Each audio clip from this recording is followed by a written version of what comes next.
Hello and welcome to When the Smoke Clears.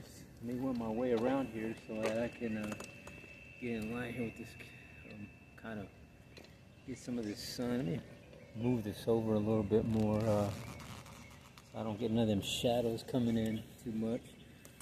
Alrighty, hey, my name is Joel. I'm welcome to When the Smoke Clears. How I like to get my meeting started, my podcast with a moment of silence followed by the serenity prayer. So if you would, a moment of silence, please.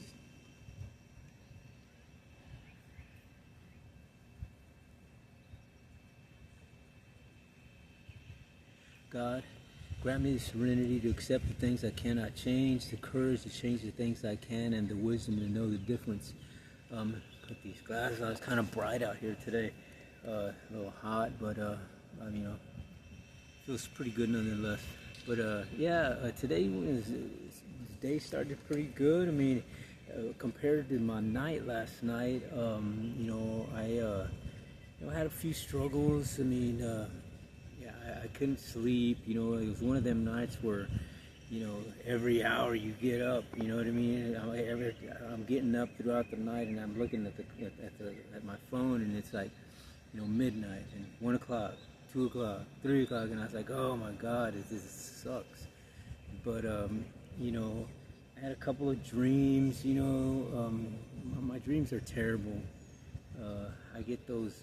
I call them just the black cloud demonic dreams, because I get that black cloud that just hovers over me. It's like a presence of something. It just feels so real. But I don't know what the hell it means. But I got them, and they don't allow me to sleep. So I'm restless. I get up, and you don't really want to go back to sleep because they're scary. And I don't know why, but now that I'm not using it, they seem to get more and more vivid. It just, I don't know. It just sometimes I just want to go to sleep, but I can't, and it's it's hard to deal with, I guess.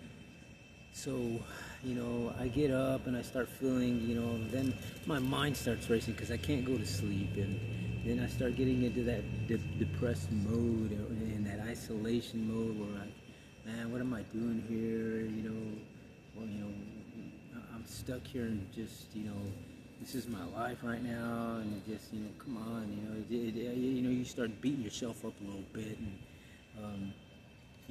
I just, I woke up today and decided, hey, you know what, I got to get out of that funk, and so, I woke up with my exercises, and, got pumped up, and then, I had a job fair to go to earlier this morning, and went to the job fair, and, it was pretty good turnout, and some promising things that, I think I might get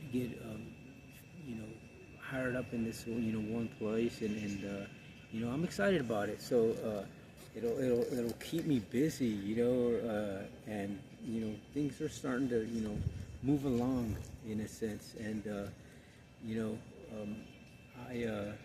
it's funny because the guy who comes and picks us up to take us to the to give us a ride over to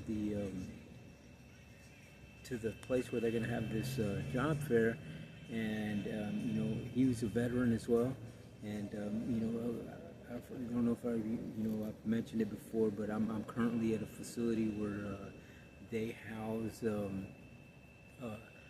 veterans who are in addiction and homeless, and so me and a couple of other vets, we decided to go out to the job fair, so they provided a ride for us, and we're grateful for that. Thank you very much. Seth is his name. Thank you, Seth. And we went, and it was cool, but it was weird because on the way to the job fair, Seth starts talking, and he's interacting with one of the fellas that's riding with us, in a Marine, and they start relating to each other's stories. And I was just thinking about that, and I was like, man, the guy, Seth has been where we're at. He's been through the trenches. He's been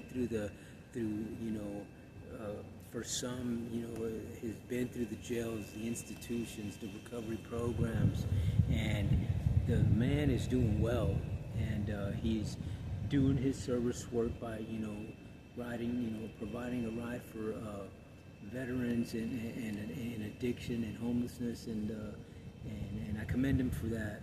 It was encouraging to see someone who we could relate to doing well, and it's just a positive thing. It keeps you motivated. It keeps you, from going into that funk. And last night, I was, digging in there, and I have to, remind myself of where I'm at, what I'm doing, and so instead of sitting there, because I sat there for a good while, at least an hour, just with my mind racing, and so I look over to my nightstand, and I could see the NA book just sitting there in the Bible. So I said, you know what, let me pick one of these things up, and, read a little bit, and I read it. I started reading, and it was therapy in a sense, because I was able, my mind now was able to navigate itself into something and not be all over the place. And I started getting tired, and I fell asleep. And next thing you know, I'm waking up, and it's time to go to this to the job fair. And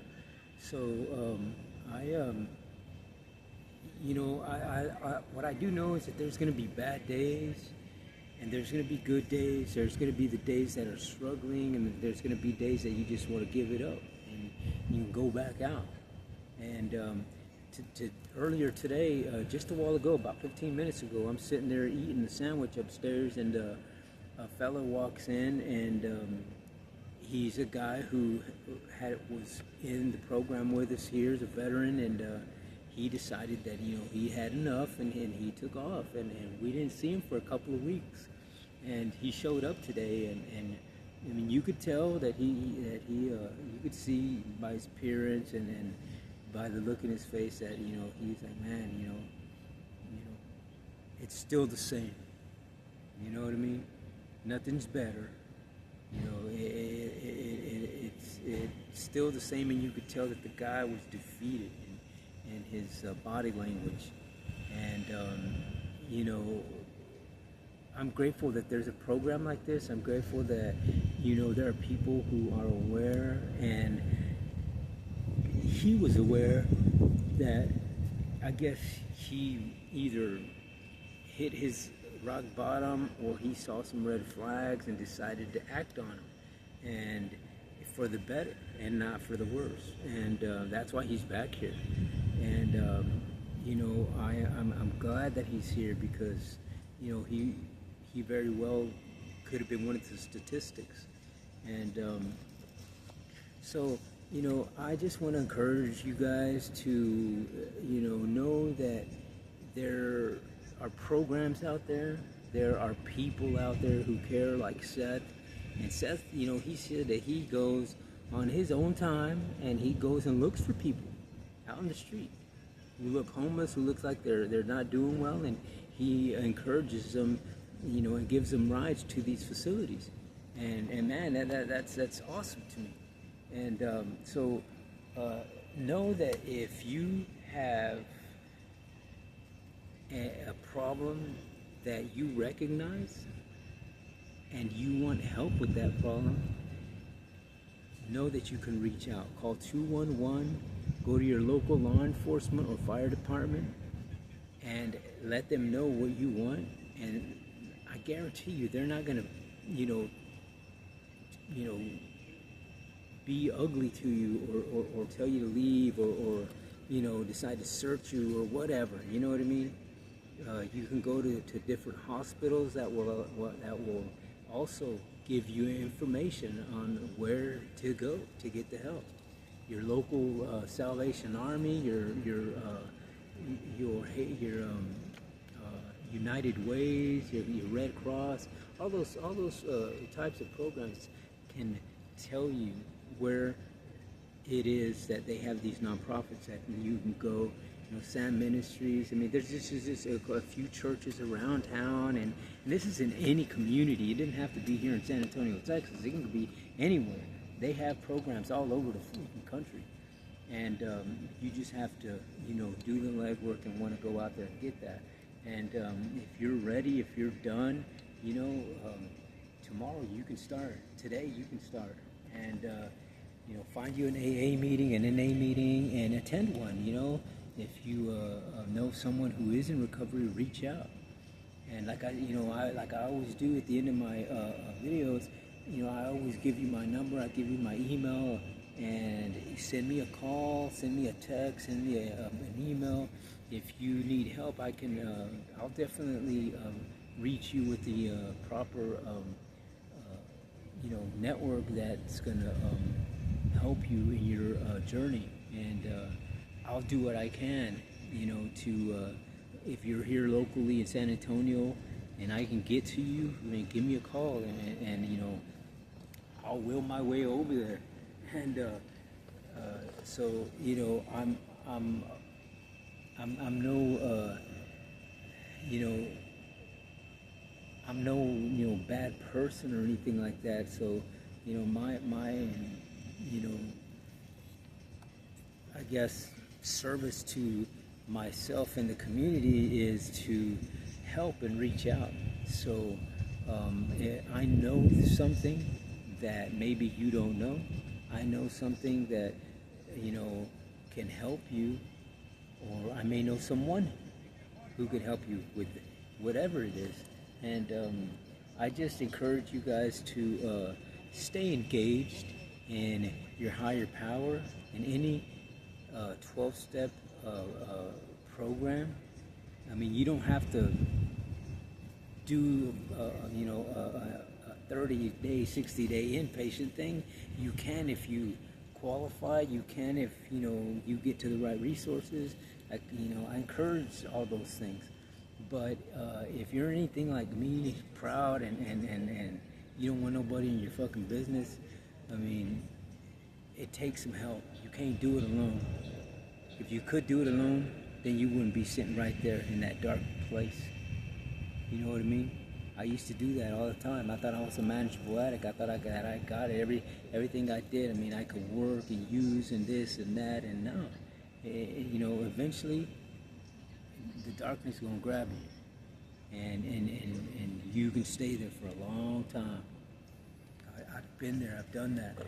I've been in those motels and those bandos, in those just places that are just, before you use, you would never ever dream of yourself being in those type of situations. You know what I mean? You would be like, I would never have talked to any of these type of people before, but you're in the fucking same trenches with them now, and you don't know what to do. And I'm here to tell you that there's help. And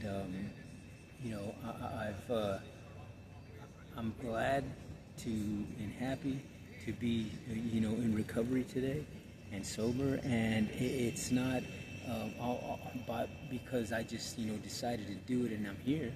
No, it's by the grace of God and my higher power that I'm here today, sharing my stories and feedbacks and just things that I hear, and anything that comes out of my mouth is always going to be truthful stuff.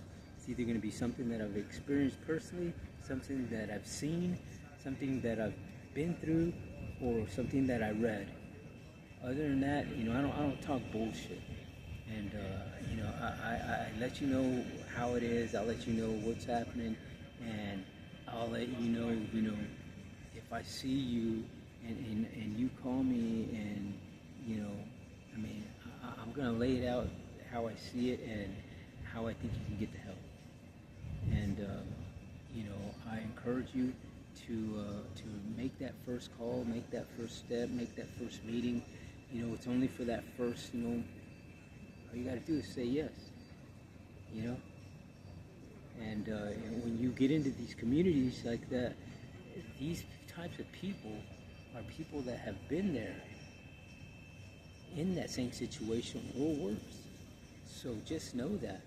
They're not going to turn you away. I mean, they're going to show you love all day long. Now, it's not going to be easy by any means. So, if you think that it's just going to be a phone call and you're going to be good, I'm here to tell you, it's bullshit. So just know that being sober, being in recovery is work. It's not for the lazy person. Okay? So just know that. Know that you're going to have to put in the legwork to get to that point. It's just not going to happen overnight. You know what I mean? You didn't just one day wake up and say, hey, you know what, I'm a drug addict. No, it took you a minute. It took you a minute to get where you're at. You went through some things. I'm here to tell you that because you went through those things and because you are loved by your higher power, whatever and whoever that may be, for me, it's my Lord and Savior Jesus Christ, because of that interaction, spiritual being, and interacting with my 12-step recovery program and community, I'm able to be sober today. And, because it's real easy to go back. It's real easy to use. It's real easy to, relapse. The hard part is staying in recovery. The hard part is staying sober, because now you're dealing with life on life's terms, and the world has been going and going and going while you've been stagnant in addiction. So it is it's a tough road, but I'm here to tell you there are people out there who will lend a helping hand, who will give you to shut it off their back, who will get you up them steps to recovery and get you where you need to be. So, just know that people care. If nobody hadn't told you today, I love you, well, you know what, I love you and I care for you. So I suggest that you give me a call, give me a message, an email, or call 211, go to some meetings, go to any recovery community. And if you're here in San Antonio, the Esperanza group downtown on the west side, great group of fucking dudes out that way, man. Guys and girls, they show you good love over there. And the Winners Club in the northwest end of town, a bunch of great people out that way. The folks over at Club 12 in the north central part of town, and my brothers out in the southeast of San Antonio, the Goliad group. Them fools over there, man, they just, those are a lot of good people out that way. And I I've been in trenches with a lot of them dudes in these programs that I'm telling you. And it is a blessing to know that they're in recovery. It's a blessing to know that they're doing well. And I need you to join our team of recovery. We need a lot more people in the community like that, because there's a whole lot more who are in addiction still, who are in suicidal mode, who are in depression mode, who are homeless, who are just, giving up. We need more people in the trenches to get these people out of there and bring them along to a kingdom where we're supposed to be. They're our brothers and sisters in God, and whatever God you believe in, man, we all connected. You know what I mean? We're all connected one way or another. We all bleed red, brother. And let's do our part. And let's if you know somebody who's struggling, give them a call. Go talk to them. Go give a few minutes of your day to them, and make a difference in somebody's life. So, okay, well, I guess we're coming to an end here. I just wanted, like I said, reach out to, because I have there's bad and good days, so just know that. But again, if you need my help, 210-278-2619. That's 210-278-2619. Shoot me a text, give me a call if you need some help. I got you. Or shoot me an email at joelscorpflow@gmail.com. That's JOELSCORPFLO@gmail.com. Shoot me an email. If you want to be a guest on the podcast, hit me up. And it's always good to get feedback from other folks. So it'd be good to have a guest on the show, and we can talk, interact, and be a little different perspective for our audience. So please hit the like button on my videos, and share them, if you will, to anybody in recovery, anybody who's struggling. And I'm trying to spread the word, so I can't do it on my own, and I just need a little help from my brothers and sisters. So peace out till next time when the smoke clears. We'll see you. I love you.